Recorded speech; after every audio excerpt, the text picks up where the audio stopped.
सरोजिनी ने लंबी सांस लेते हुए कहा, बहू सही कह रही है। राहुल जानता था कि गांव में मां की देखभाल करने वाला कोई नहीं है, लेकिन अपनी पत्नी की जिद के कारण वो अपनी मां को गांव छोड़ने पर मजबूर हो गया। मां को गांव छोड़कर आते वक्त उसे रोना आ रहा था तथा अपनी बेबसी पर गुस्सा भी आ रहा था, मगर परिवार, पत्नी और समाज ने उसके उन भावनाओं को दबा दिया और वो बेसुकून सा महसूस करने लगा। कुछ दिनों बाद उसके चचा जो अमेरिका में रहते थे आने वाले थे। जब राहुल बहुत छोटा था और उसके पिता जीवित थे तब वो भारत आए थे और उसके बाद अब वो भारत आने वाले थे। पूरा परिवार और आस पड़ोस बहुत उत्साहित था। अमेरिका से राहुल के डॉक्टर चाचा आ रहे थे। डॉक्टर सचिन ने जैसे ही घर में कदम रखा, सबने मिलकर बहुत उत्साहित से उनका स्वागत किया। डॉक्टर सचिन ने ताज्जुब से पूछा, क्यों राहुल, भाभी नहीं दिख रही हैं, कहाँ हैं? अंजलि ने सपाट लहजे में उत्तर दिया, जी वो गांव में रहती हैं, यहाँ उनका मन नहीं लगता।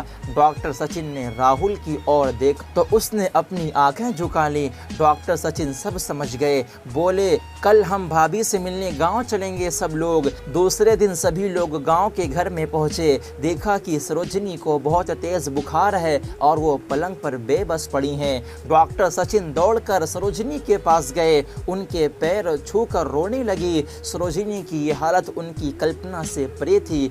डॉक्टर सचिन ने राहुल को डांटते हुए कहा, वाह बेटा राहुल, तूने तो नाम उजागर कर दिया। अपनी माँ की हालत देख कर तुझे तो शर्म भी नहीं आ रही होगी। सरोजिनी ने अपने बेटे का बचाव करते हुए बोली, नहीं देवर जी, राहुल का कोई दोष नहीं है, मैं खुद गांव आई थी, मुझे सब पता चल गया। भाभी आप चुप रहो। डॉक्टर रमेश ने अंजलि की तरफ देखते हुए बोले, क्यों बहू, तुम्हें अपनी सास की क्रूरता पसंद नहीं है? समाज में तुम्हें नीचा देखना पड़ता है ना? अंजलि नितृत होकर राहुल को देखने लगी। आज तुम जिस सामाजिक स्तर पर हो वो इनकी संघर्षों की देन है। और बेटा राहुल, तुम्हें शायद मालूम ना हो कि बचपन में जब तुम 1 साल के थे तब छत से नीचे गिरने के कारण तुम्हारी एक आंख फूट गई थी और तुम्हारी रीढ़ की हड्डी भी क्रैक हो गई थी। तब तुम्हारी इस क्रूप माँ ने अपनी एक आंख और अपनी हड्डी तुम्हें देकर तुम्हें इतना सुंदर स्वरूप दिया था। अंजलि बेटा, इतने सालों तक संघर्ष करके बेटे को प्रशासनिक अधिकारी बनाने वाली इस संघर्षशील औरत की तुम लोगों ने ये हालत कर दी, तुम्हें ईश्वर कभी माफ नहीं करेगा। डॉक्टर सचिन की आंखों की जलधारा बह रही थी।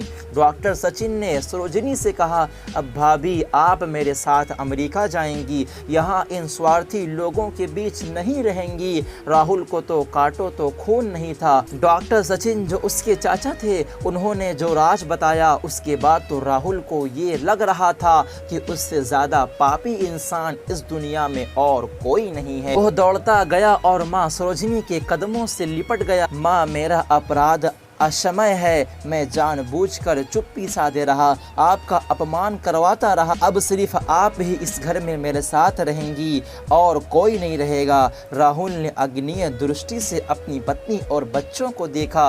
अंजलि को भी बहुत पछतावा हो रहा था, मगर उसकी हिम्मत नहीं हो रही थी कि वो सरोजिनी से आंखें मिला सके। सरोजिनी ने अंजलि की मन स्थिति को समझकर उसको चुप कराते हुए अपने पास बुलाया और राहुल को डांटते हुए कहा, खबरदार, जो मेरी बहू को मुझसे अलग करने की कोशिश की तो तुझे ही घर से बाहर निकाल दूंगी। अंजलि और बच्चों ने सरोजिनी के पैर पड़ते हुए अपने व्यवहार पर माफ़ी मांगी और माँ के हृदय ने सबको माफ़ कर दिया।